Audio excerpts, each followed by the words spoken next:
So I'm not Philip Kissely, obviously, and Philip will be giving you some reasons to be cheerful later on. So I hope you'll permit me.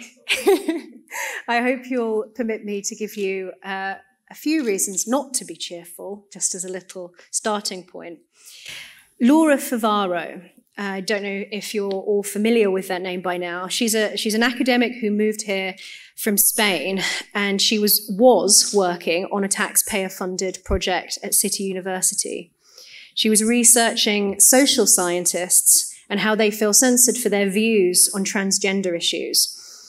The academics that she surveyed reported threats of violence against them, hostility from their colleagues, having to have secret conversations, and being afraid that a backlash, if they were discovered, would destroy their careers. The university didn't like her findings very much. They thought that her data was dangerous. So they locked her out of her email account, confiscated her data, forced her to delete any copies of it, and then they fired her. She told the journalist Julie Bindel in Unheard that she feels tormented and unbearable guilt because she failed to keep hold of the interview transcripts so that she could publish them. Also, reported in The Guardian this week, research by the Chartered Institute of Library and Information Professionals found that 1/3 of librarians have been asked to remove books, particularly books that say the wrong things about empire, race, and LGBT issues. 82% of librarians were concerned about the increase in requests to do this. P.G. Wodehouse has just joined the esteemed ranks of Agatha Christie, Ian Fleming, and Roald Dahl, who have all been edited posthumously. A jury of sensitivity readers has found that Wodehouse's books are guilty of being written in the 1930s. They've added trigger warnings that characters and themes are outdated and that the text has been edited because Penguin Random House thinks that it's now unacceptable. But they still want to publish these books and make money from them, of course. They claim that these changes won't change the story, but as the editors at Puffin wrote in the copyright page of the latest edition of Roald Dahl, words matter. And I fail to see how they think they can have it both ways. In Matilda, they actually replaced references to Joseph Conrad and Rudyard Kipling with Jane Austen and John Steinbeck, because apparently they're more appropriate now. Martin McDonagh, the filmmaker who was behind that recent hit, The Banshees of Inisherin, that won lots of awards, is even considering using his will to prevent edits from being posthumously made to his work, because in the recent past he's actually had theatres refuse to put on his plays because he wouldn't edit his language to make it more, quote, palatable. And do you remember back in 2020 when junior staff at Hachette planned a walkout because they were going to publish Woody Allen's memoir? That book ended up being pulped. I'm not kidding, it literally ended up being pulped. And then, later on, they threatened to walk out over plans to publish a book by J.K. Rowling, unsurprisingly. And then there's Picasso, him too. This summer in New York, a museum in Brooklyn is putting on an exhibition called Problematic, a pun on problematic, to try and shame Picasso for being a misogynist. Now, Picasso was no gentleman, to put it mildly. There's a great anecdote that Douglas Murray wrote about the other day in The Spectator about how at an artists and writers congress in Russia, Picasso stripped off and ran into a fancy dinner saying that he wanted to leave a baby in Moscow. And as a quick aside, and this is a very dangerous game for the left to play, and I'm not sure that they really want to be playing it when progressive heroes like Michel Foucault has been reported as having raped little boys in a Tunisian graveyard. Another progressive hero strangled his wife to death, and Marx let his children go hungry and live in filth. But anyway, moving on. If I had been standing here 2 years ago, it would have been statues, university halls, streets being renamed. And that's still happening, of course. Very recently, we saw Haringey Council spend £180,000 on renaming Black Boy Lane, even though the consultation process found that 81% of people who lived on the street didn't want it to be changed. And even though every single one of the Black and Caribbean residents didn't want it to be changed, even though Black Boy isn't something racial, it's just a nickname for Charles II. And after all that, they still put formerly Black Boy Lane on the sign. But we've moved on from streets now. Now it's the landscape. The Brecon Beacons have now been renamed because apparently they're a symbol of flaming beacons emitting carbon emissions. And that doesn't fit with the ethos of the National Park as an eco-friendly organisation. In March, a group of academics specialising in British colonialism and hate studies were commissioned to investigate rural racism in English villages.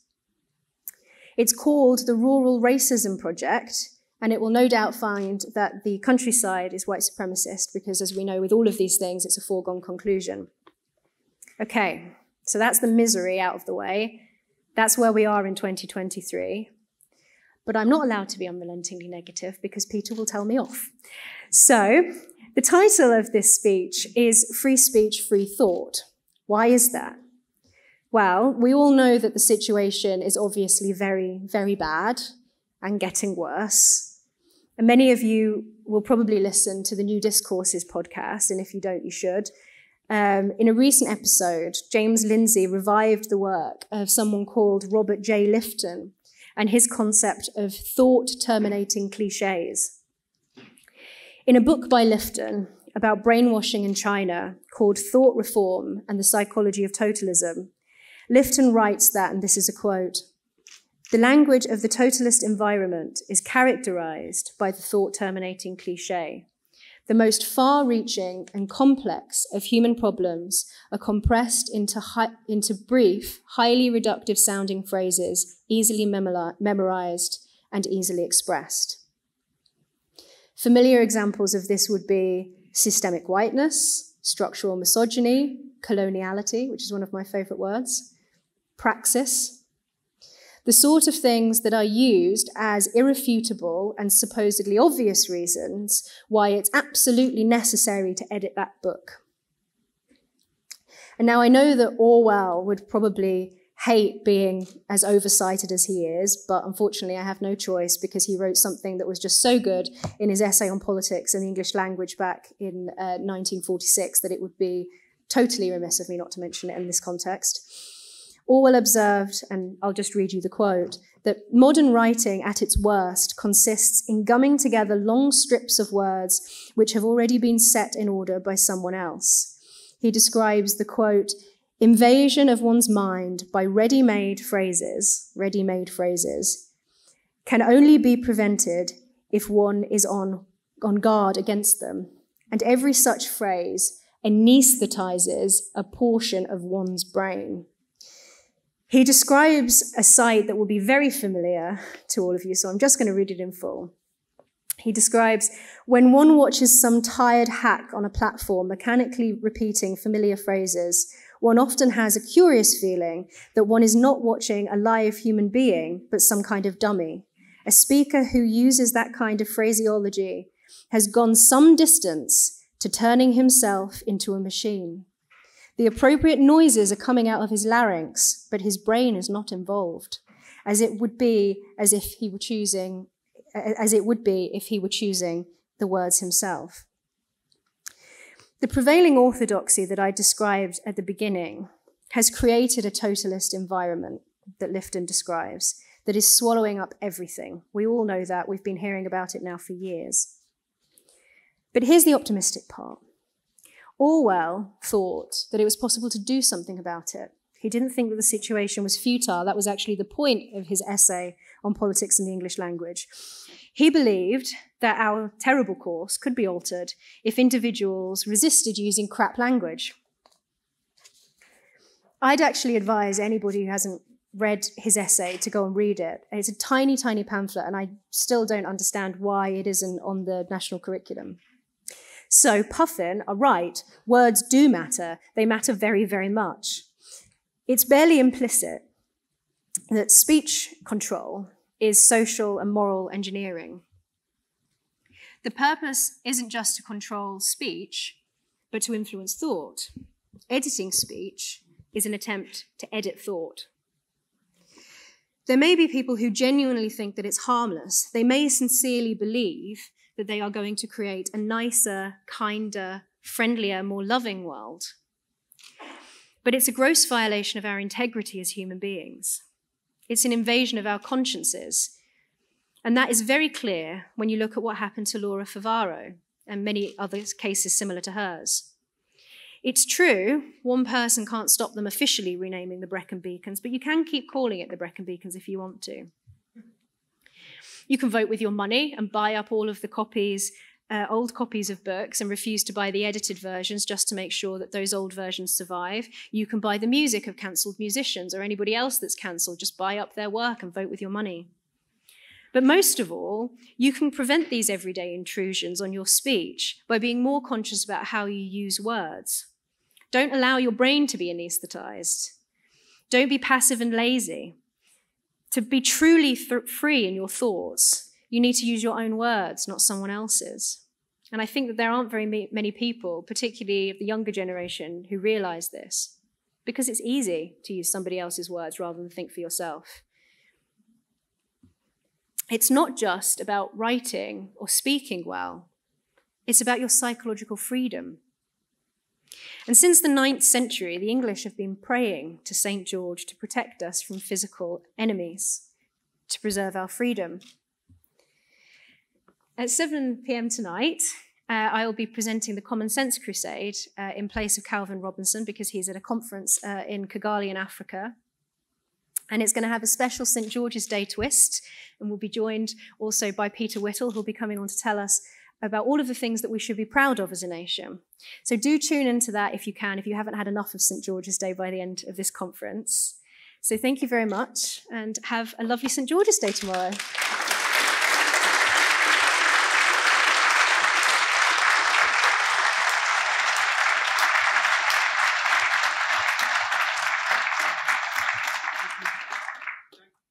Hi, good morning, everyone.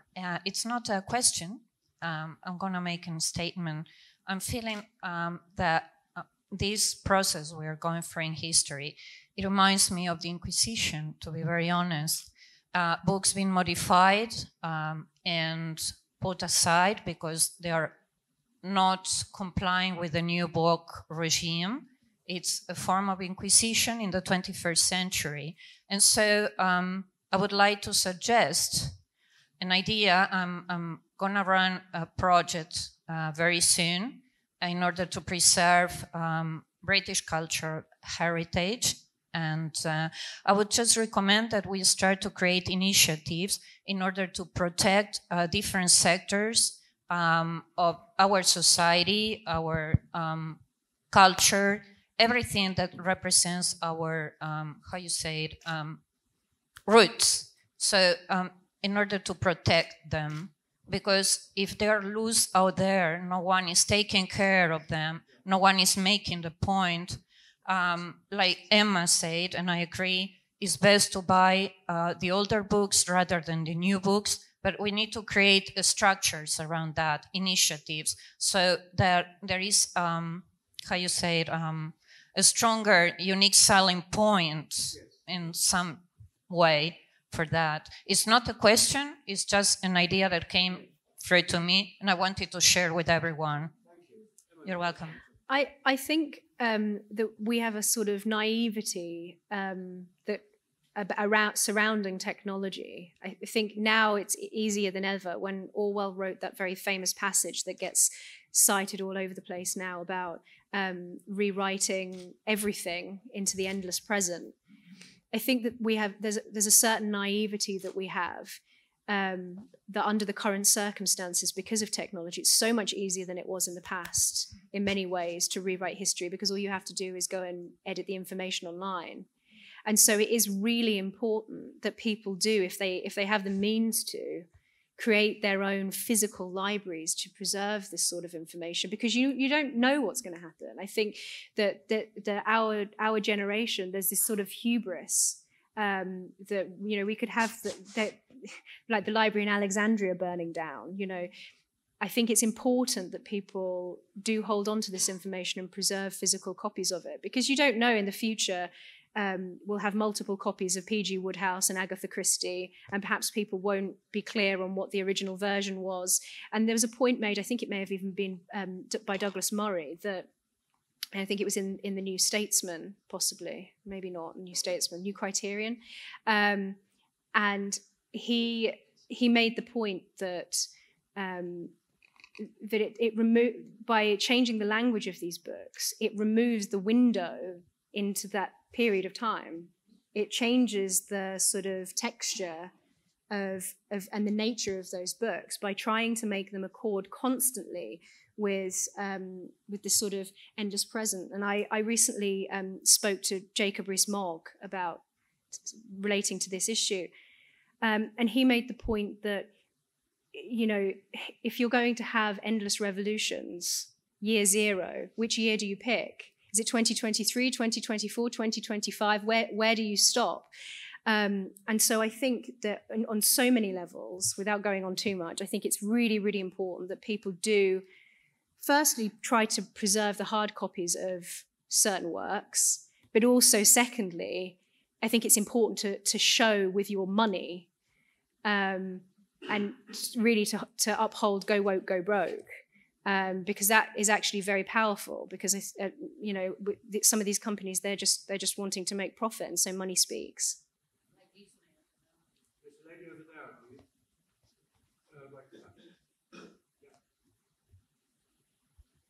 Hi, I'm really interested in this subject. Hi everyone. How is this imposed on us? Who has the authority to take these works that are patrimony of all of us, that are a shared experience, but who actually has the legal capacity to enshrine this and to impose it? And why do we hear of it in such a passive way, without any kind of discussion or consultation? I mean, we all know the institutions are captured. We all know this is atomized at individual levels with human beings like all of us, with relationships who, as a social class, tend to occupy those professions. But where is the legal recourse for us to not accept what is imposed on us? Thank you.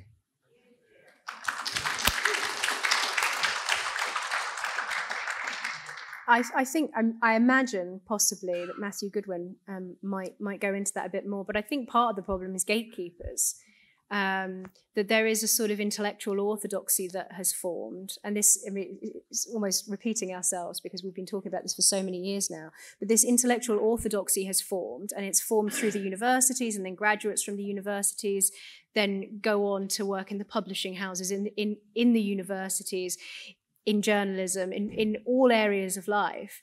And they have a particular vision of what a good society looks like. They believe that they can create that society, and they believe that this is the way to do that.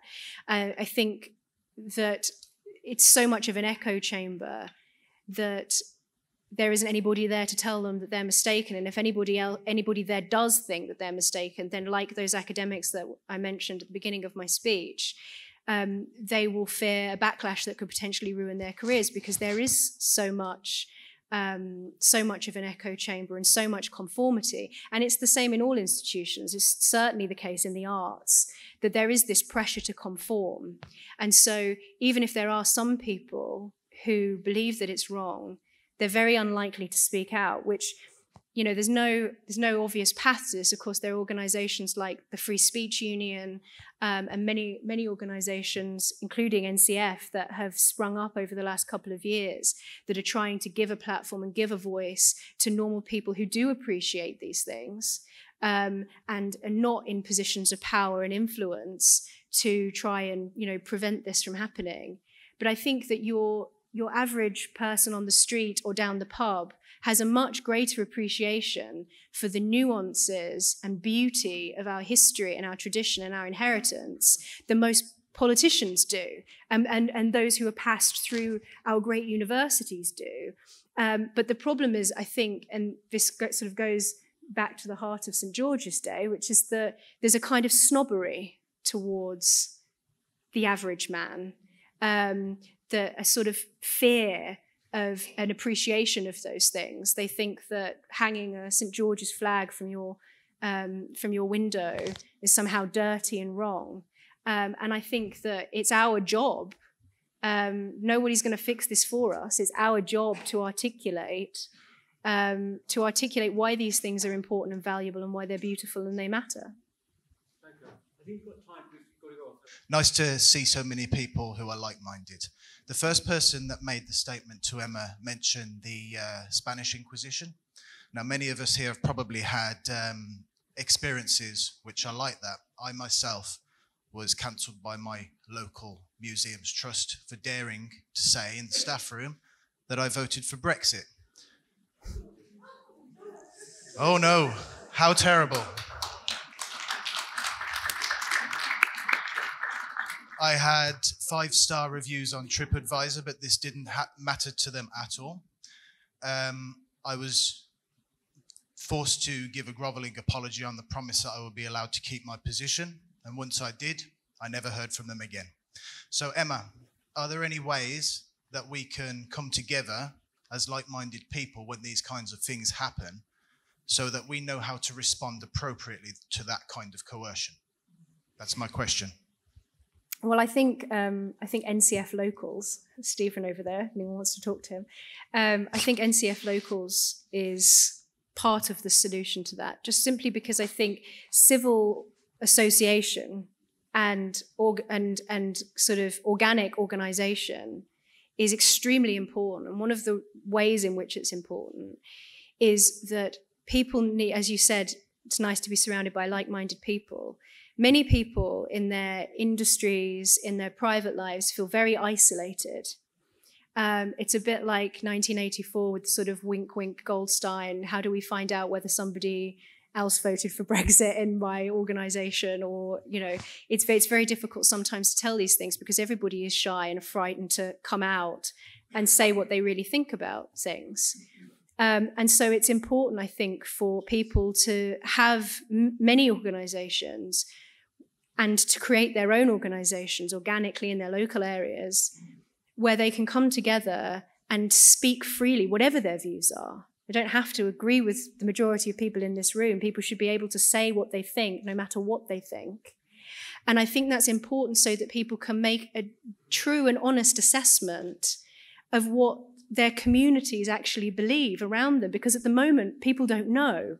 And so they can't feel empowered to say, no, hang on, you can't fire me over this, that's wrong.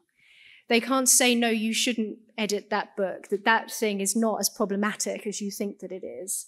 People need to be surrounded by people where they can have these open conversations to form genuine, true, humane friendships, because I also believe that in that kind of climate of orthodoxy, and you mentioned the Spanish Inquisition, in that climate of orthodoxy, I don't think people can form genuine human connections with each other because everybody's afraid and nobody can be honest and nobody can be truly themselves and truly open about what they think. And it also means, importantly, that you can't think freely, going back to the sort of heart of this speech.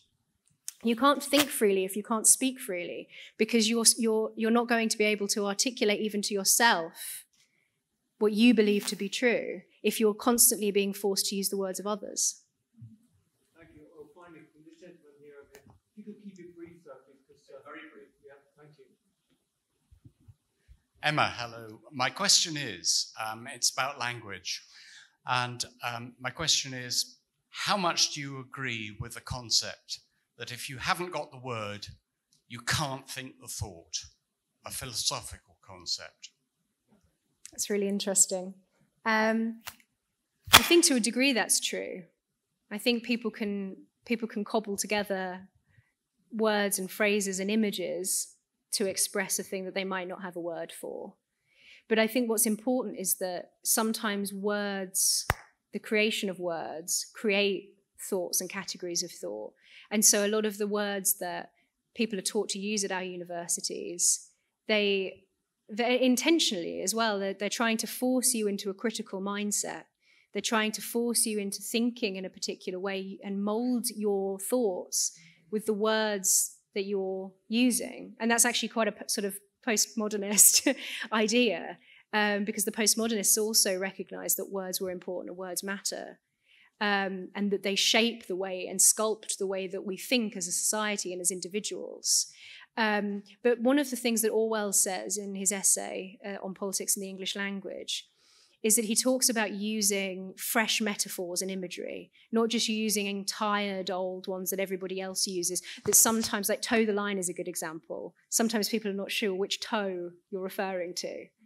And so people use these phrases because they've just become, as James Lindsay and Robert Lifton put it, thought-terminating cliches. You don't really think about them anymore, you just use them. And so Orwell said that you have to be very conscious about the language that you're using. And Orwell was brilliant at this. He was an absolute master of creating new images that would more accurately describe something. And I think that's the way that you reclaim control over your language and the freedom of your own thought, is simply by being conscious and encouraging others to be aware also that when you use these certain phrases that you may have learned when you were at university, or even now maybe when you were at secondary school or even primary school, that you need to think about the origins of those words and what those words really mean. Because a lot of the words that you hear often, including words like problematic, they don't mean anything.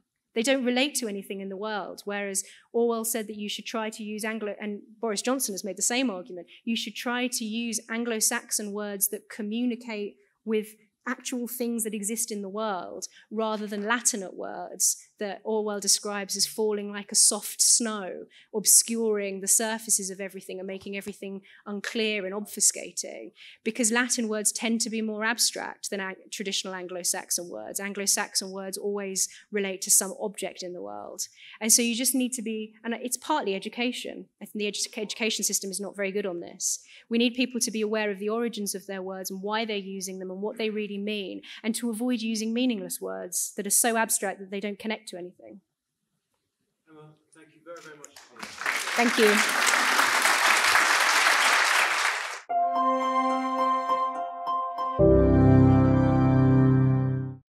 Hello.